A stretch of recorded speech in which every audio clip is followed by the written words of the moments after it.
All right. Okay. Anyway, so when you go to submit your essays, your first draft of your essays, over here you see assignments. You press that, loads. And then you're gonna see essay one, draft one. You're gonna press that, and then you're gonna see create journal entry.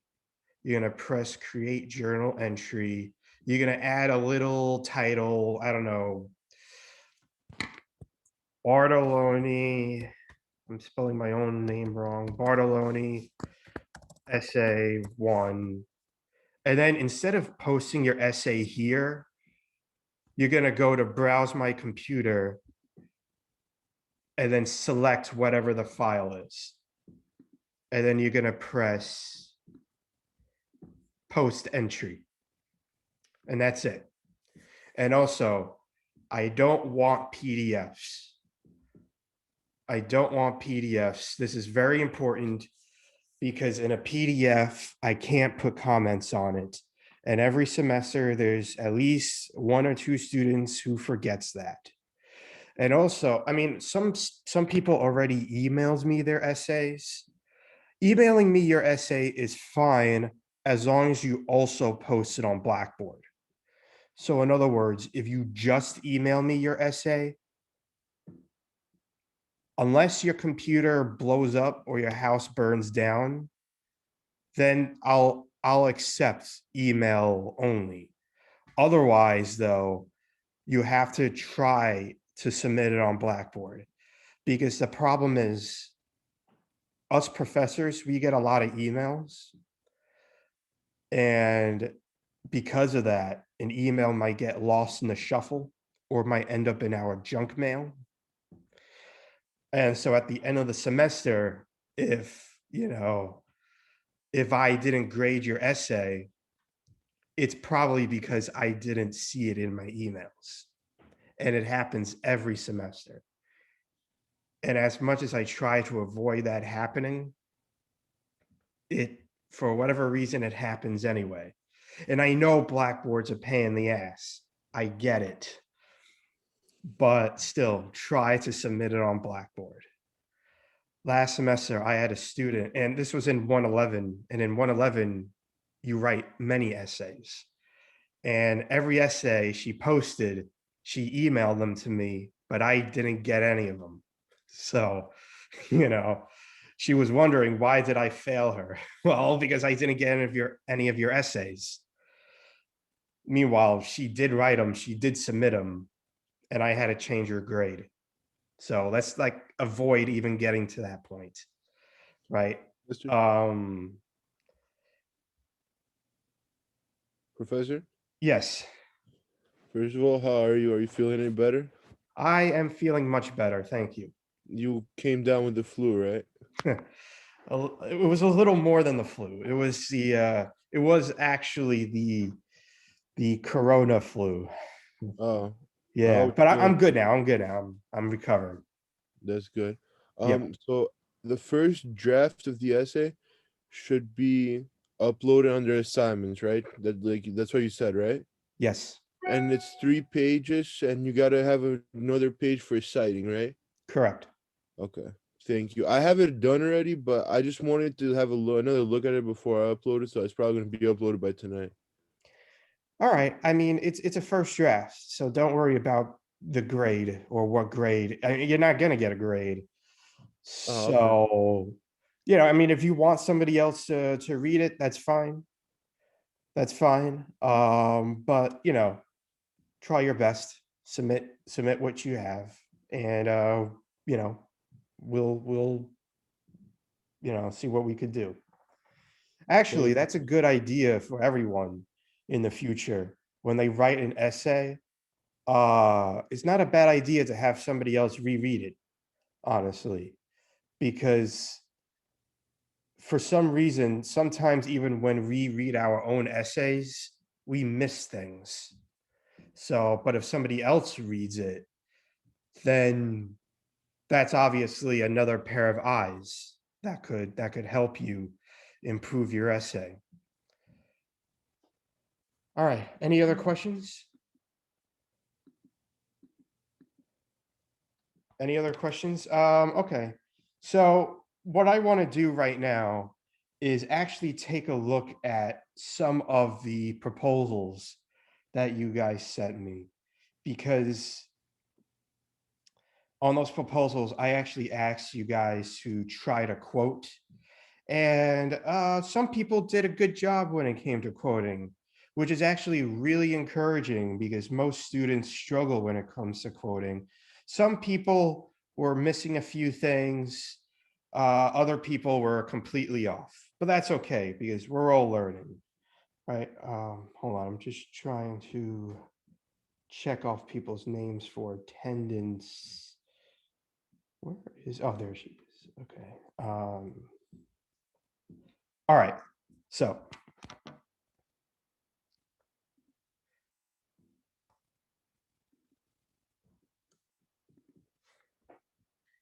and everyone who posted a proposal all have good ideas. Just, one concern is to avoid summary. Like there was one student who wrote, "Oh, I'm going to be talking about all the theories of humor." That's fine, but I don't want to see a summary. I want to see you try to develop your own argument and try to maybe use the theories as a way of helping whatever argument is that you're making. And when it comes to creating theories and arguments, I'm not looking for anything spectacular, but just try to come up with some kind of theory of your own. Okay, so we're going to go back to discussions. All right, proposal number one.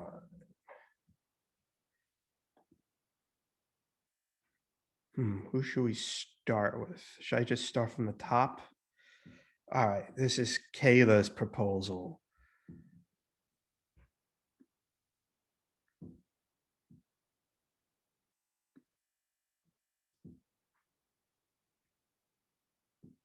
Uh, is comedy more of an elevating and liberating effect on people, or can it mainly have a degrading effect? I think most of the times that we look at comedy, we look, we try to make us laugh. I mean, for to make us feel good, right? We try to look for humor to make us feel good.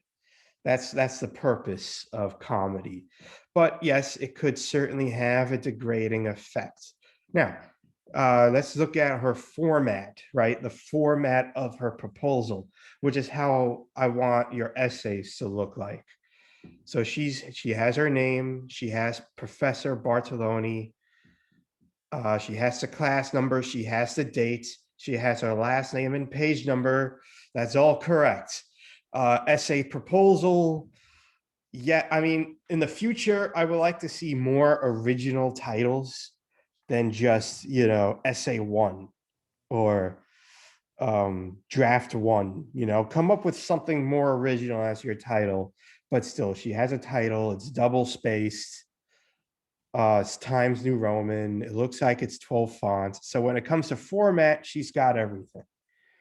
All right. So if your essay doesn't look like this, then it's just not the correct format, right? Half of life is just doing things the way you're told to do them, in my opinion. Okay. Of course, comedy can have a liberating effect on individuals.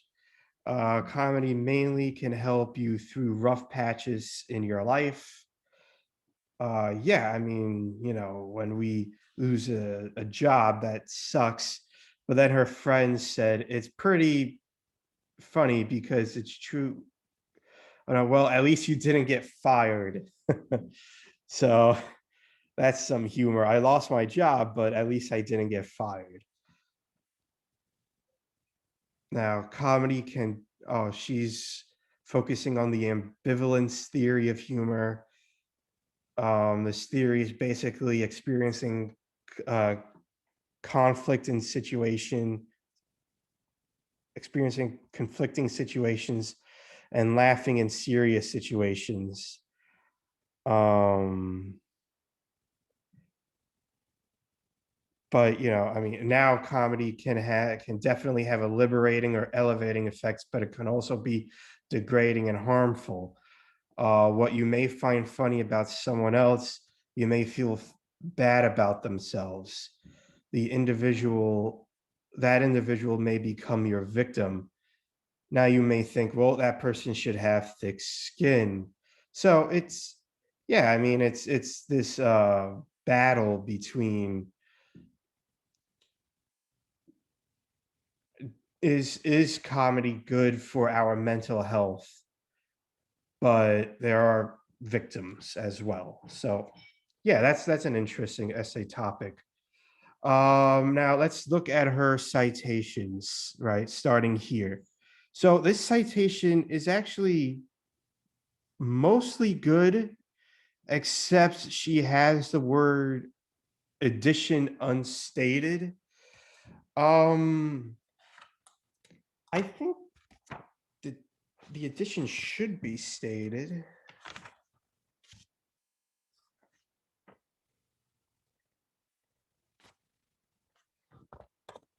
Well, if the addition is not stated, right, then you don't have to put addition unstated. Then you just kind of skip that part. And you just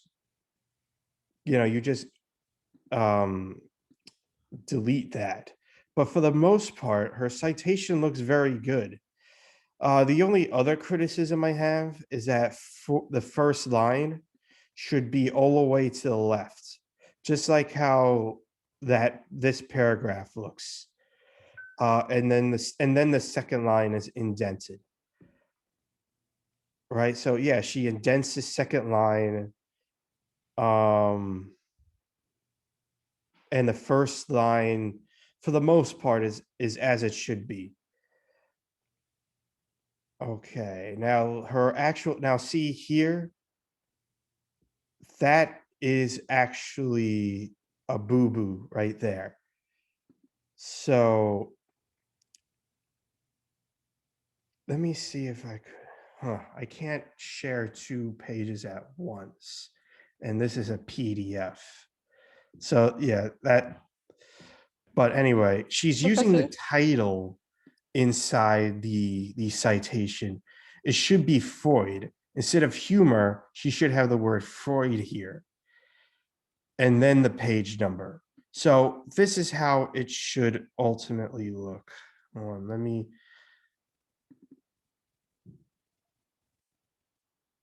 Yeah, we're not see. Hold on. Sorry about that.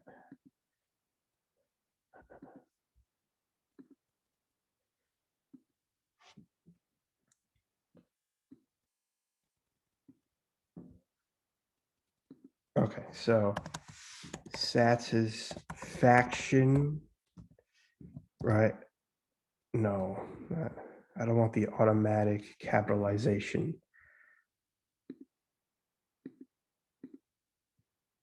Satisfaction, quotes, Freud, and then the page number 54 and period. And I don't think I spelled satisfaction correctly. Okay, so just like that, that's how the end of the sentence should look.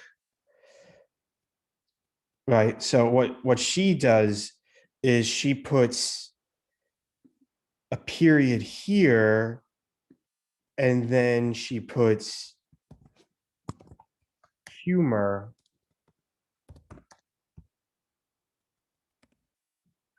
and she doesn't have a period at the end. This is not correct. That's not the proper MLA format. Right, you need to put the author's last name here.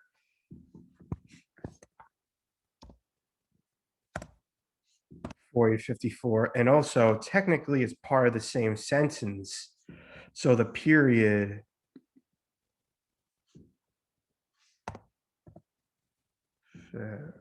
it's EU. Okay. So the period comes after the citation.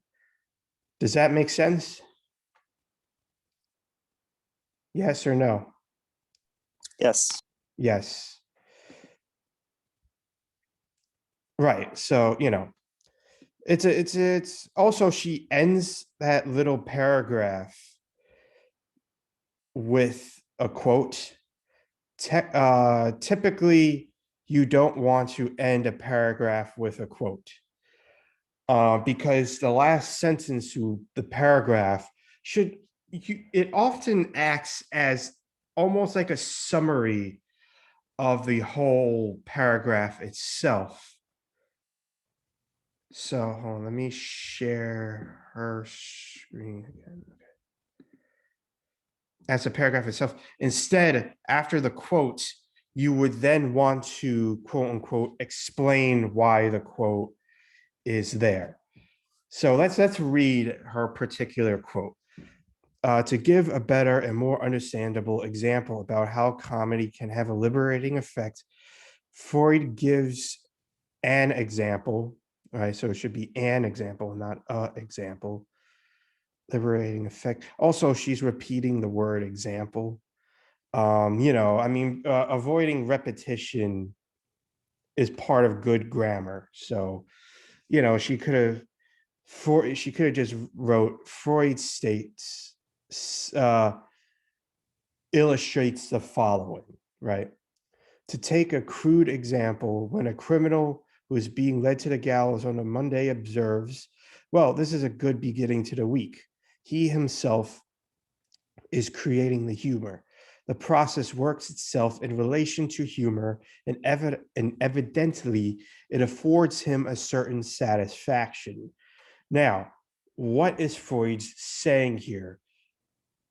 And how is it explaining this liberating effects? Well, I guess she kind of explaining we use. I mean, she does kind of explain it in the next line here, but she presents it as another paragraph, which is part of my own confusion. But still, well, the point that Freud is making in that quote is that it has a liberating effect in the sense that it helps us feel better in that current situation. So if that's the quote you use, then that's the explanation you need to give to the reader, right? Because sometimes students will feel like, oh, I need to have at least 3 quotes in my essay. Let me add another quote because I'm short a quote. You need to try to use whatever quotes you are using as a tool to help your essay, right? That's the whole point of quoting. Okay, so let's look at another.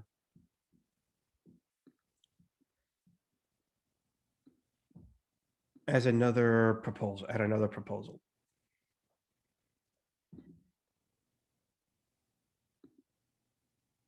Hold on.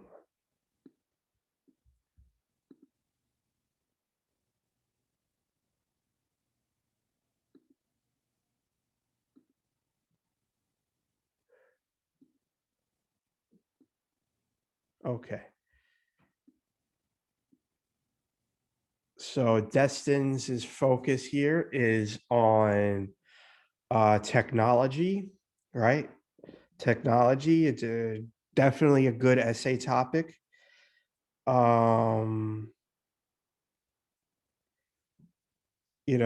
Does technology help renew comedy? Does it ruin comedy?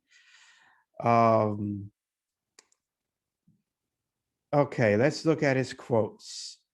So first thing I notice here, nothing is indented. Nothing's indented, so that's a mistake. Also, there should be a period here. Now, I imagine the reason why he's starting his citation with the title rather than an author is because there is no particular author. Sometimes when it comes to internet sources, there won't be an author. So instead you skip that and you go directly to the title of the article.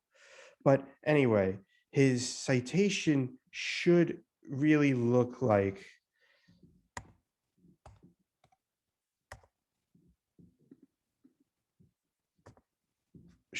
more like that. Right? We notice how the second line and the third lines are indented. You know, that's the reason for the indentation is so when I look at your works cited page, it's easy to tell what's a new citation and what is still part of the previous citation. But yes, it has to be indented. He has the access dates, that is correct. He has the whole URL, but he also has to have another period here to separate the title from the URL. Now, this one's interesting because I actually ended up looking up this source because I pressed on the URL by accident. By the way, the URL, you need to take off the hyperlink. Like you see the blue here, that is it's a hyperlink when you could just click on it and it brings you to another page. For in MLA format, you're not supposed to have a hyperlink. You know, it's not it's just supposed to be black and not underlined. But you know what? I actually and again, you know how we notice there is no author here, right? We don't have an author for this citation. Well, I'm going to press it again and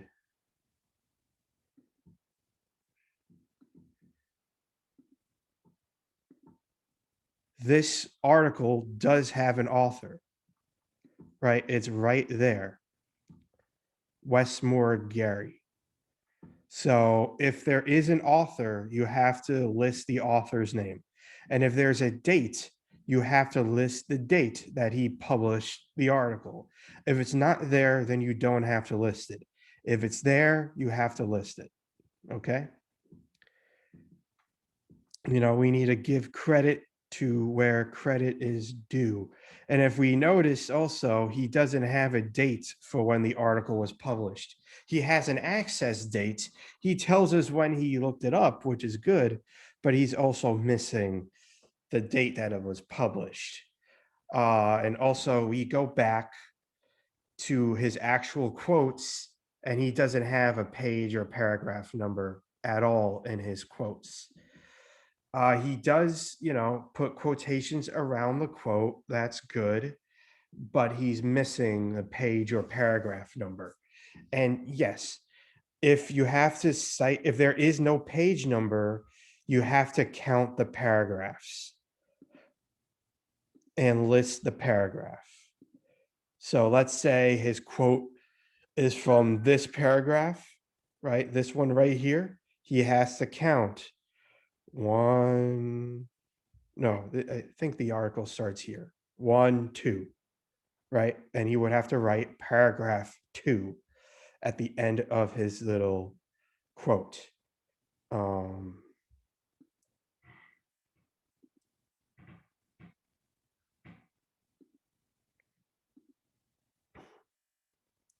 So yeah, let's just do that.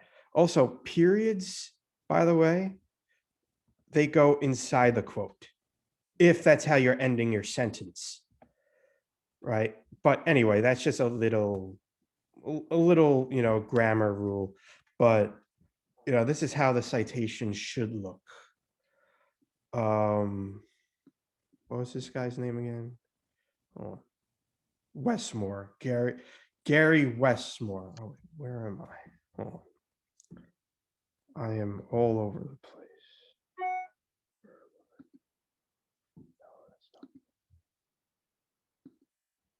Okay, here we are.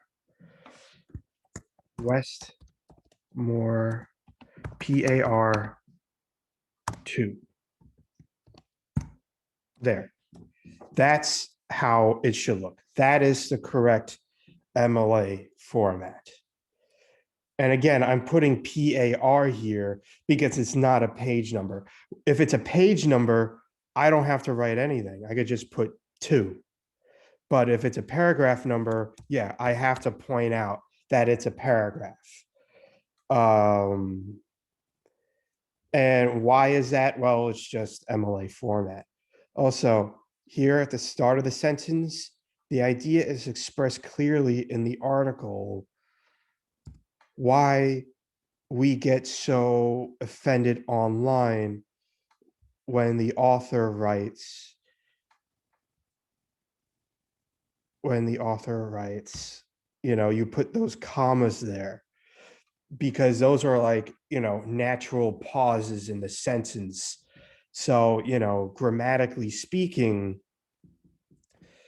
you would put those commas there so it doesn't sound like a run-on sentence. Any other questions? Any questions before we keep going?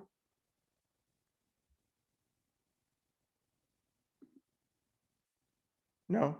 Yes? No? Yes? Okay, so that's Okay. yeah, okay, all right. I mean, that makes sense to me, but that's because I've been doing this for a long time. But obviously when you write your first draft, if you make, those same, little mistakes, I'm obviously gonna point them out. But if we could get everybody on the same page now, then that's obviously better. All right, let's look at another proposal. This one is from Nancy. And again, don't feel embarrassed if I like point out a mistake you made. We're all learning, we're all making mistakes here. So, it is what it is. Okay.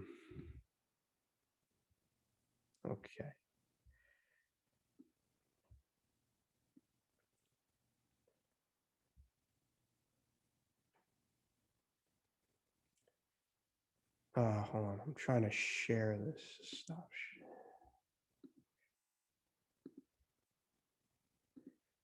Right, we see this. That's not MLA format. That's not even close. I mean, yeah, you're acknowledging where your sources are coming from, but that's just nowhere even close to MLA format, right? Again, if you don't know how to cite something, you could look it up or you could ask me and I'll try my best to help you, right? Also, you don't need bullet points when it comes to your works. When it comes to your works cited page, you don't need bullet points or numbers next to the citation. Also, the word sources should be just works cited, just like that. And then you have your citations, you have your sources. Okay. Also, one boo-boo we see here, she's italicizing her quotes. Don't italicize your quotes. Just, put the quotes around the quotes, and then have the citation at the end. That's the proper format. So it should, Professor, if yes, the quote itself was italicized in like the where she got this reading from, do we leave it in plain font or do we use the italicized from that citing? Am I making sense? yeah, no, you are making sense. You write it in the format that the rest of the essay is. Does that make sense? So Yeah, okay, so I'm putting it in the regular font when I'm writing it. Exactly. And So not, okay. you change it to oh, why is it not changing. Okay, there we go. So yeah, you have to change it. Okay, thank you. Yeah, right. So in other words, yes, your essay has to look, you can't have anything too fancy going on. It's just, it has to look exactly like this. Professor, excuse me, Yeah, this may yeah. be off topic, but at what point do we use italic when we're writing? Is there ever a need to do so? The only situation that I could think of is maybe like a movie title. That's the only one I could think of. It's Okay. if it's like a movie. So other Like- than that, when we're writing, we're just always writing in plain font. We are not using italic. If we're quoting, none of that stuff. Always keep everything like cohesive in the same font. But when you say movie title, would the movie title be like if I'm saying like, oh, I watched Frankenstein, then Frankenstein will be in italic, and then, or is it like if I'm using a quote from a movie? No, right? The title Frankenstein would probably be italicized, but the quote from Frankenstein, no, Will be that's not right. italicized. All right then, thank you. Yeah, yeah. I mean, it's a good question. It is a good question. And this is a common mistake that people make. It is a common mistake, and I'm glad that this student made that mistake, honestly. And I'm glad you asked these questions as well. Yeah, so I mean, you just put quotes. Now, one thing I should also address though, when you paraphrase, you don't have to put quotes around whatever it is you're paraphrasing, but you still have to put the page number to where you found that information. Because I've noticed a lot of people, they've been just strictly using word for word quotes, which is, again, that's fine. But sometimes you might have to still cite information, even if it's not word for word somebody else's words. Okay, so I got a comment about that too. Why is that? Because if I'm paraphrasing, I'm basically saying what someone else said in my own words, in my understanding. So now, isn't it technically what I'm saying if I paraphrase, because I switched it up? So no, it's a good question. It's not verbatim. Yeah, no. And people have been debating this actually for years, honestly. The truth is, if it's not common knowledge, then you have to cite it. So, for example, everybody knows that Christmas Day is December 25th. That's common knowledge for most of the world. But if you say something like the ambivalence theory of humor is no, the surprise theory of humor is when something happens that you don't expect to happen. Technically, I'm saying it in my own words, but obviously I didn't create the surprise theory of humor. Okay. Right? Like it did come from somewhere else. I'm just rephrasing it in a way that works for me. So then I have to cite where the surprise theory came from, where I got that knowledge, because I kind of feel like that's debatable too, because what may be common knowledge for me may not be common knowledge for somebody else. Oh, you're not wrong. You're not wrong. You're not wrong, but that is the rule. So I basically have to cite like where it came from, if it's like, like if other people, quote unquote, don't know. So then I'll be putting like, oh, Freud humor or something like that. Right. Okay. Right. So, Professor, if you're Yes. reading my essay and say like something I write is something I know, but then when you're reading it, you're grading it based off of something you didn't know and you read about it. Am I wrong at that point? Hmm. Uh, hmm. Well, let's say this. Let's say you're paraphrasing from one of the articles you've But I'm read. not paraphrasing. Like Oh, this you're is, not I'm not paraphrasing. paraphrasing, but when you're reading it, Mhm. you assume, or like in your understanding, it's paraphrasing because you read it somewhere. But Mm.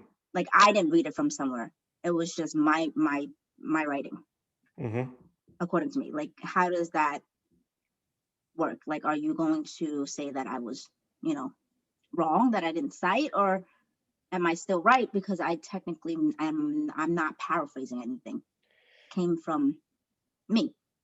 Right. No, I wouldn't say you're wrong. No, I wouldn't say you're wrong.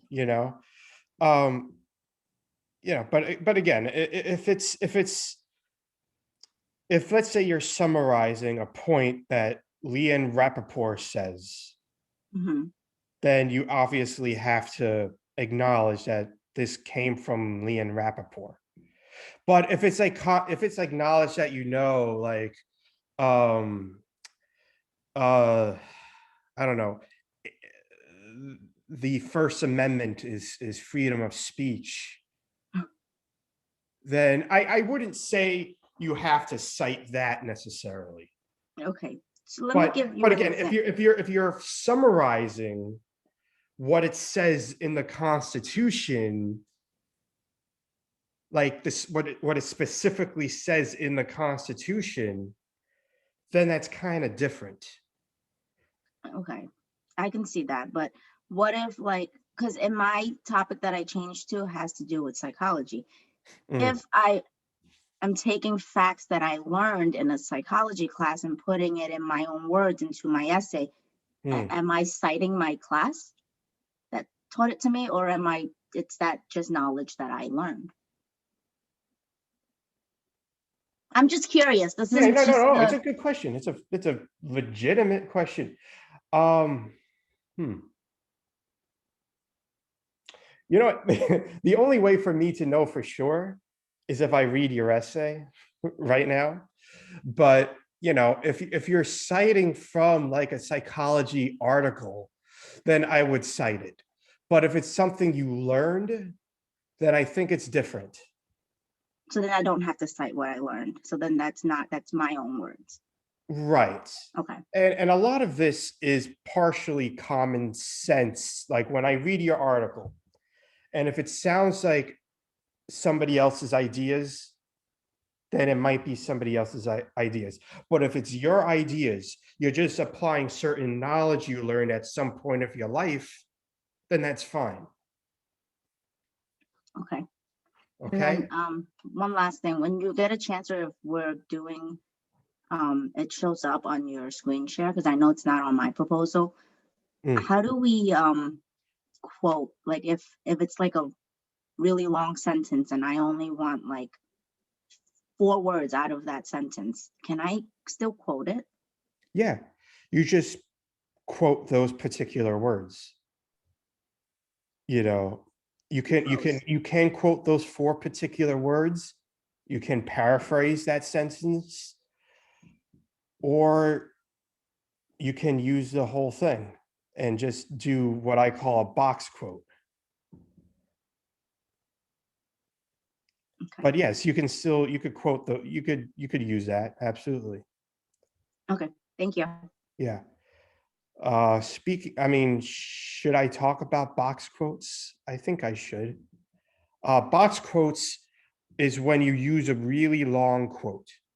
You want to use those exact words, but it's like almost like a paragraph that somebody else is using.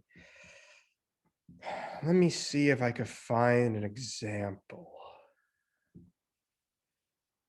Because this is hard to just explain in just words. It's better if I show you. Hold on. Let me find an example.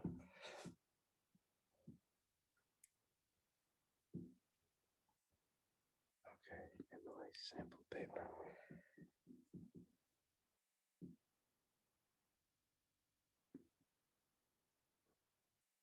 it bigger.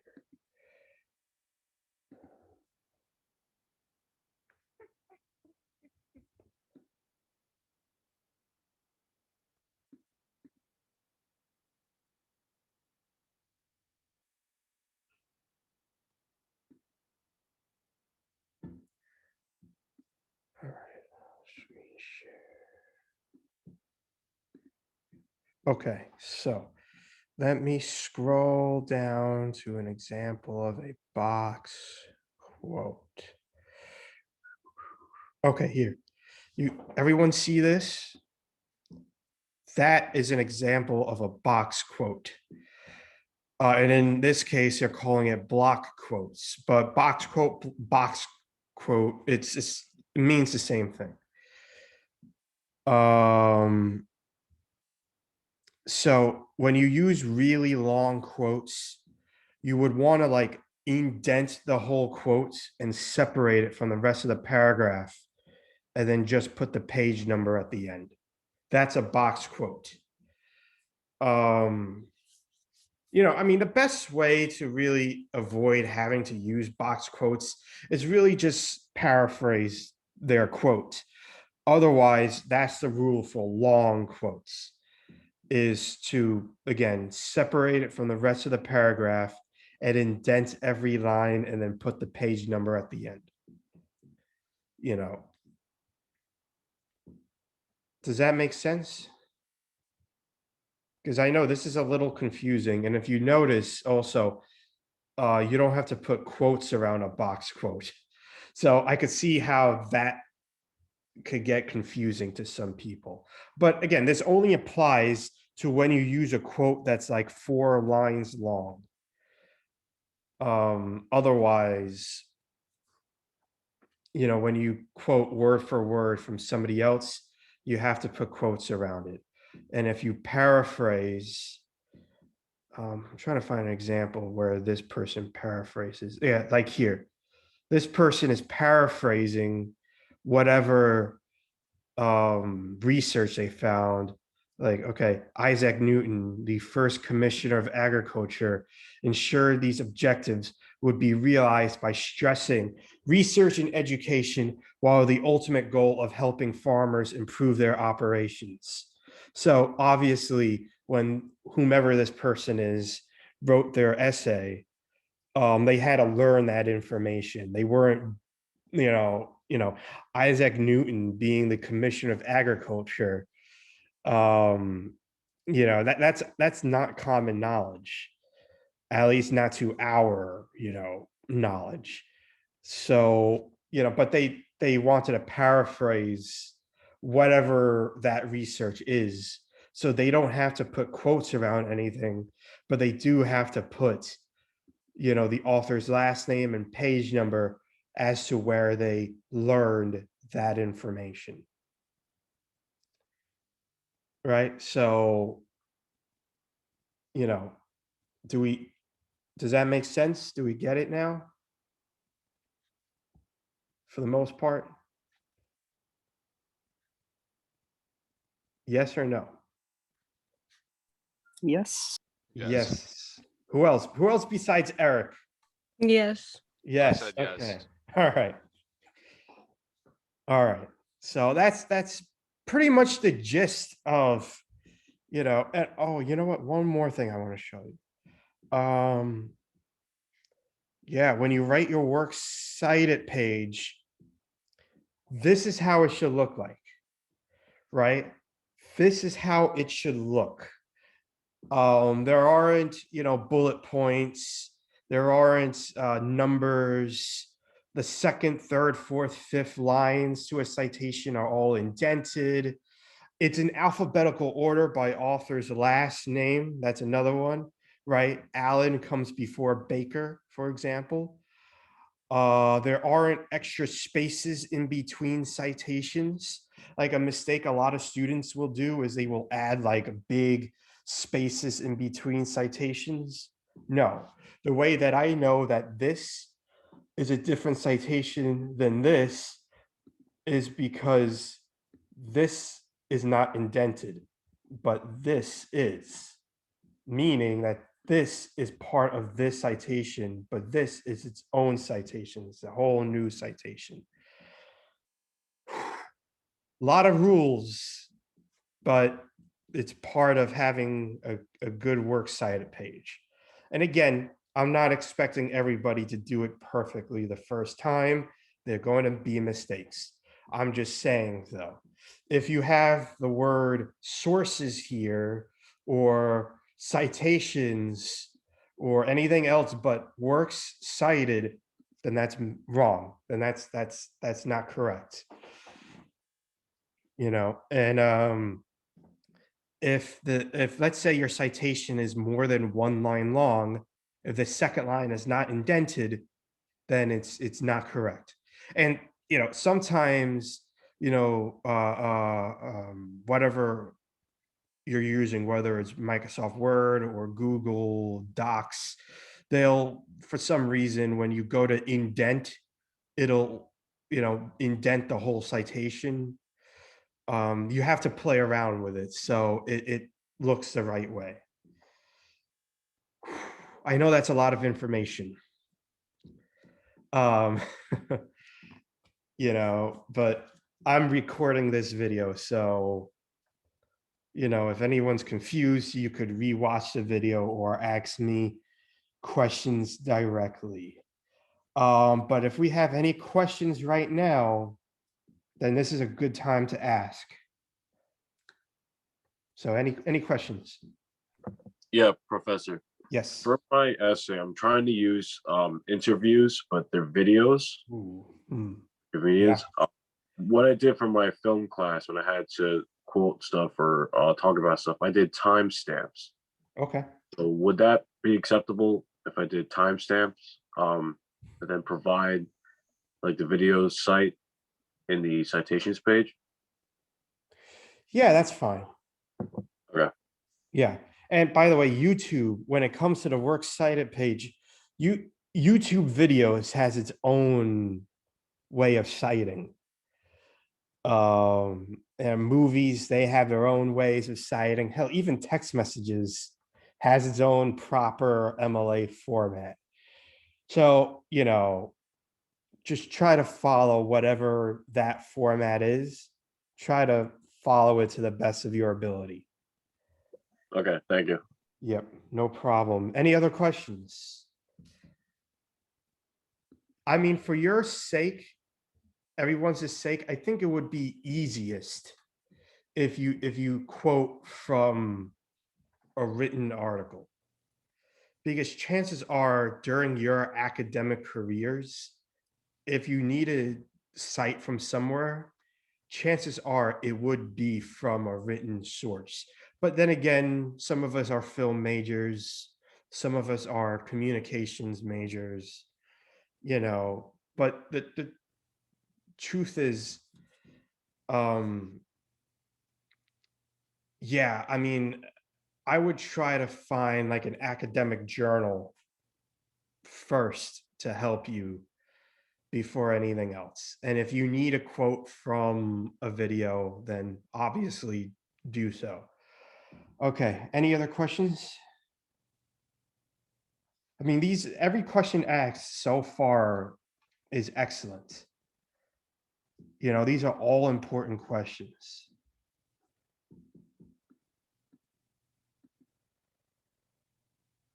Okay, I mean, if there are no questions, then I think we could move on to the reading for this week, which was, well, I'll try to refresh my memory.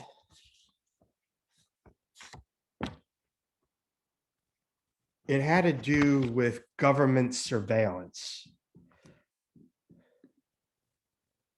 Right, government surveillance. You know, when I was thinking about what readings I should assign for you guys, I said to myself, well, what about a reading that is legitimately funny and still fits with one of the themes that we are talking about in this course? And obviously, government surveillance is connected to technology, right? It's still part of the technology theme. And it's so interesting how we are doing this course now on Zoom, right? Because, you know, there are rumors that our cameras on our computers are recording everything we do. If you haven't gotten around to the reading yet, I suggest you do so because it is actually a very interesting read. I'm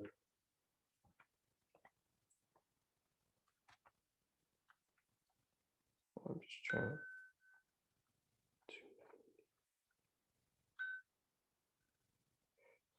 Right, it is Connor Fiederdorf's A Modest Proposal, Don't Worry About Government Surveillance at All, Ever.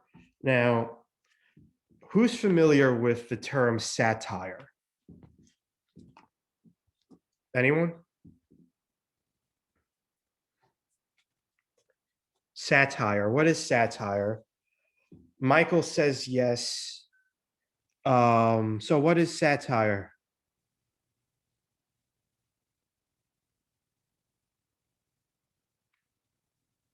Well, anyway, satire, for those who don't know, is like it's like making fun of something. Yeah, it's using humor to point out particular flaws. Exactly. It's different than parody, right? Sometimes people confuse satire and parody, right? Parody is really just making some fun of something. Satire, though, it points out certain problems. So a classic example of satire is Jonathan Swift's Gulliver's Travels. Who here is familiar with that? Gulliver's Travels. Anyone read it when they were young or heard of it, know the basic gist of it? Anyone? Well, anyway, it's about this guy who travels to different lands that no other human has been to. And all of them are weird and zany in their own way. Like there's upside down land where the whole world is upside down. Anyway, the purpose of it though was to point out flaws within English society, right? Like it was written by an English writer back in the 1800s, and he wrote it in a way to point out certain problems in English society.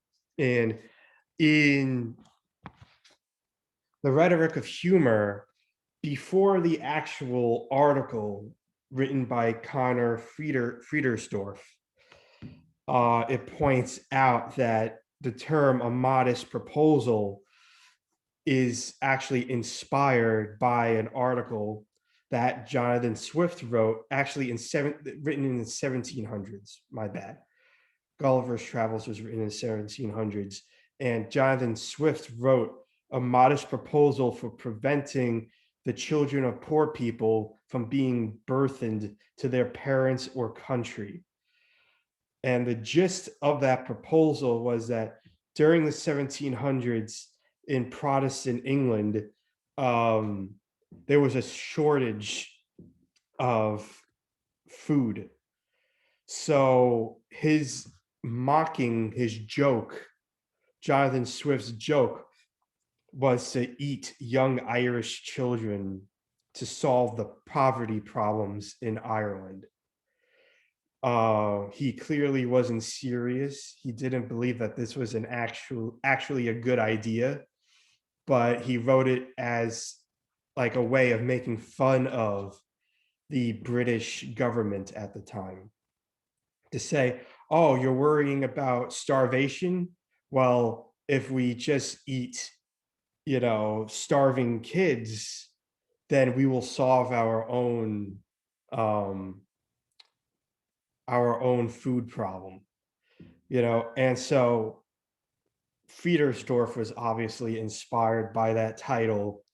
And in 2013,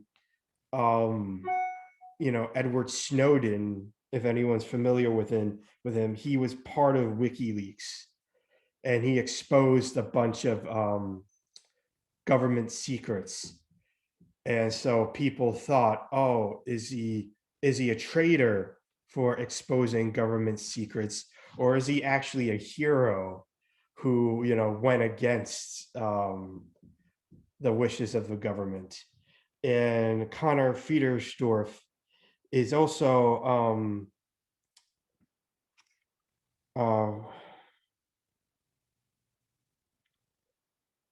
well, he's someone who's pro big, who's against big government.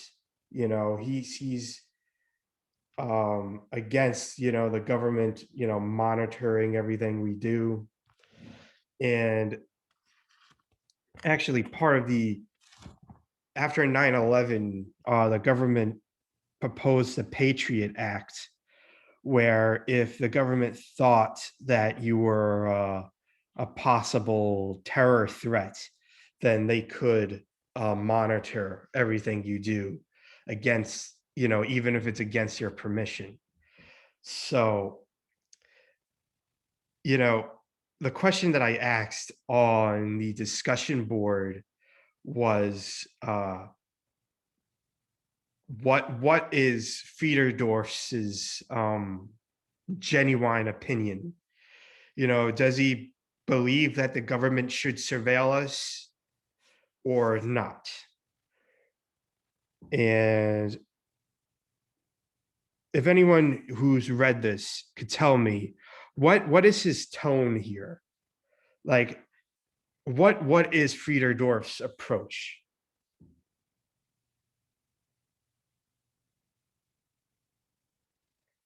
Right? What is his approach here? How does the article sound?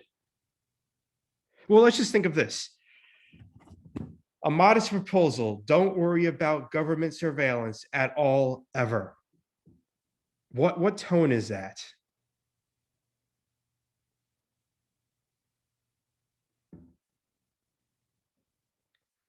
Right? Don't worry about government surveillance at all, ever. Well, it's satirical, right? Because obviously we should. Yeah, I mean, it's satirical. He's being sarcastic, right? And he's being sarcastic. Clearly, he believes you should obviously be worried about government surveillance. And I wonder what is the advantage of being sarcastic here? Why couldn't he just wrote a straightforward essay about, oh, here's why government surveillance is bad? Why be sarcastic here? What's the purpose? So I actually wrote about how for me personally, I don't think that this way of writing was effective for his message, but Okay. I could see for others that may be seeing this kind of message in a more kind of entertainment type quality might It's 2 o'clock. actually make them care about what the topic is. Yes, I guess it is definitely more attractive to read something filled with sarcasm as opposed to, you know, just your typical, Straightforward essay about, yeah. government surveillance. But I think this has an even, and maybe you're right, Eric. Maybe he was better off just telling it straight, like, here's why government surveillance is bad, you know, X, Y, Z, you know. But I also think that his style, he's trying to make it obvious as to why it's bad. Like, oh, when has a government, you know, ever, like, actually there is one moment he uses. Hold on, let me see.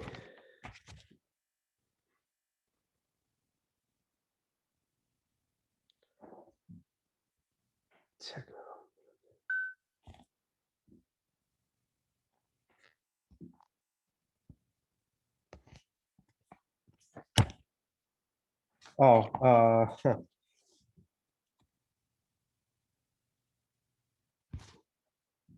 And what are the odds of a pair like that becoming, say, president and FBI director at the same time?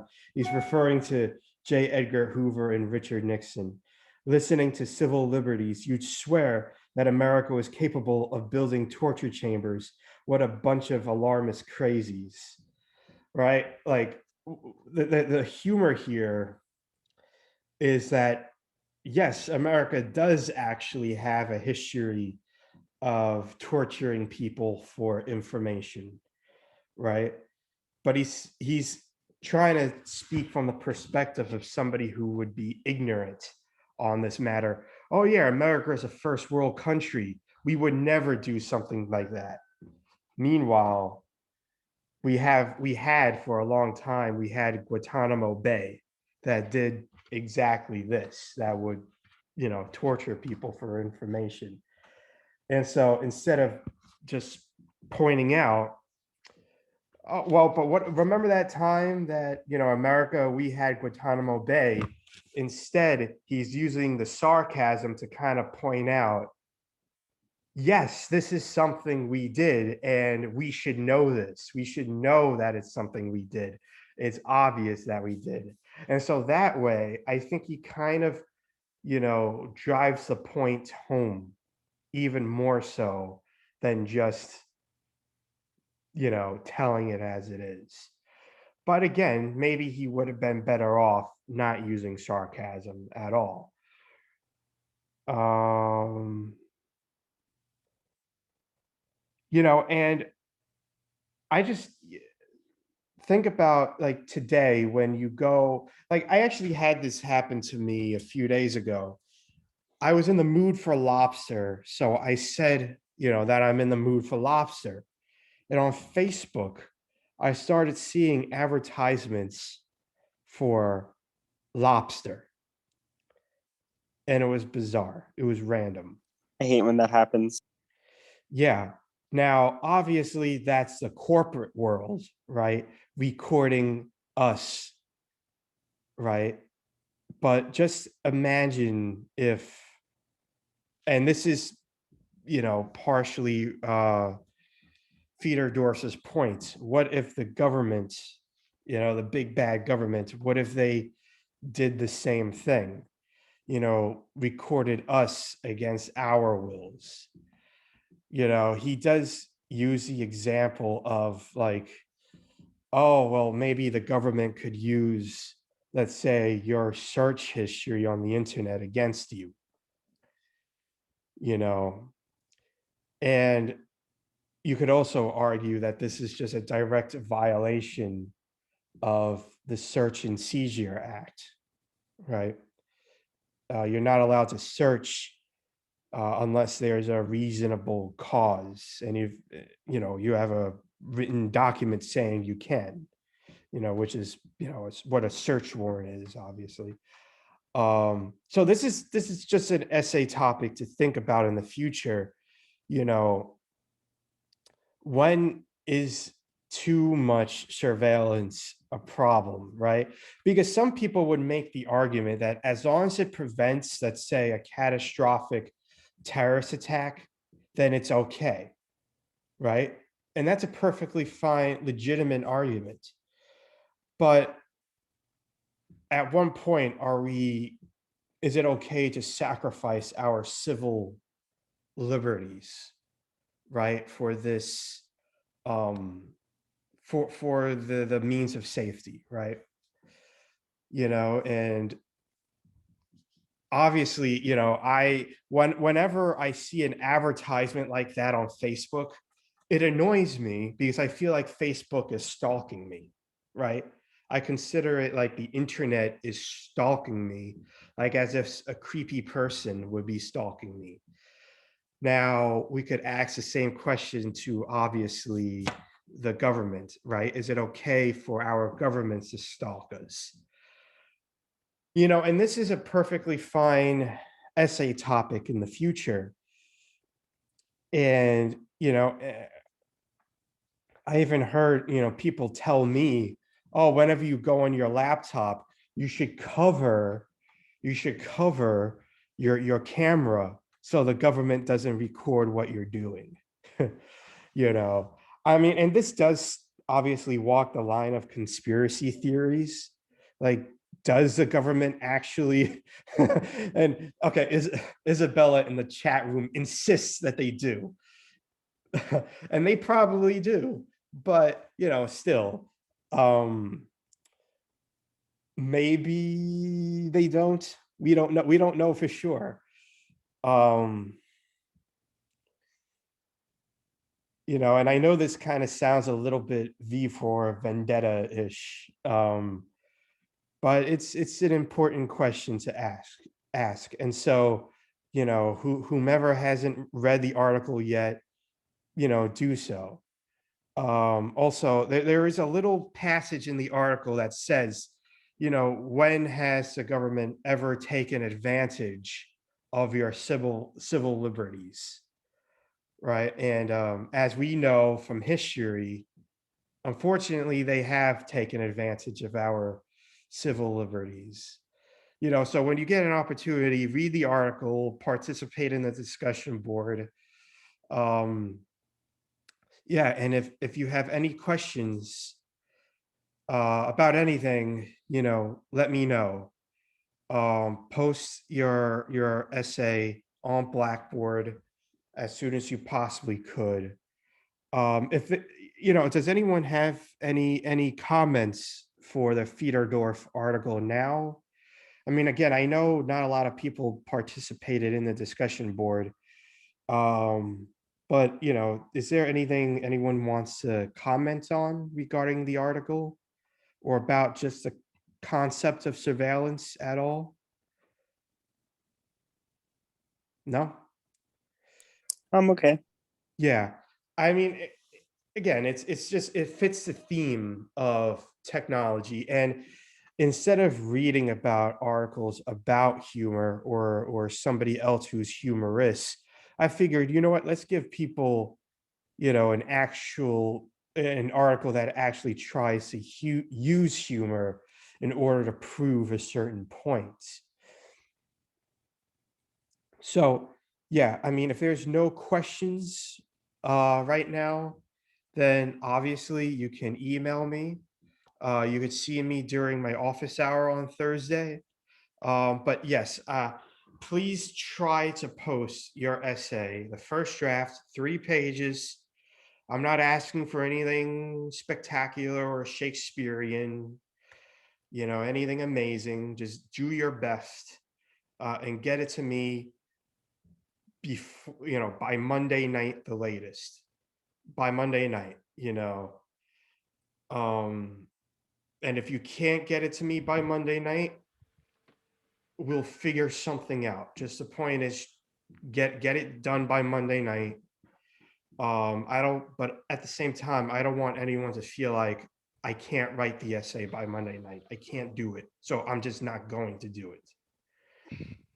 You know, just do your best and watch out for comments from me during the week. And I think also we're going to go over a couple of drafts next week. You know, we're going to look at the grammar, citation format, et cetera, et cetera. Okay, so if you don't have any questions, I'm sorry. yeah. For the final essay, what are your main grading points? Well, grading points, grammar is a big one. Are you proving, you know, is there a thesis, a theory you're trying to prove, how well you use your sources? Do you cite your sources correctly? And I'm not expecting anything amazing either, even in a second draft. I'm not. But those are some things that I do look for. Okay, thanks. Yeah, and the second draft should be 5 pages. So the first draft is 3 pages. Second draft should be 5 to 7 pages.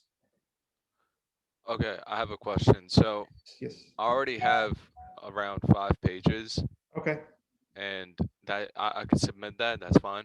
that's fine. I Okay. mean, listen, if you want to write 5 pages, that's fine. I'm just saying for the first drafts, you don't have to write 5 pages. Okay. Yeah. I mean, I don't want 1 page. Yeah. Okay, that's not enough for me to say, okay, here's enough to build off of. Right? Yeah. Yeah. Any other All right. questions? Anyone else? No, thank you. No? Okay, so I think we could wrap it up now. It's been about 2 hours. Well, about an hour and a half. But still, do the discussion board, do next week's discussion board as well. And submit your essays, and I'll see you next week. Okay. Thank you. Have All a nice right, day. thanks. Have a All right, good week. Thank you. Bye. Have a nice Thank day. you. Thanks, Thanks. Professor. Thank you.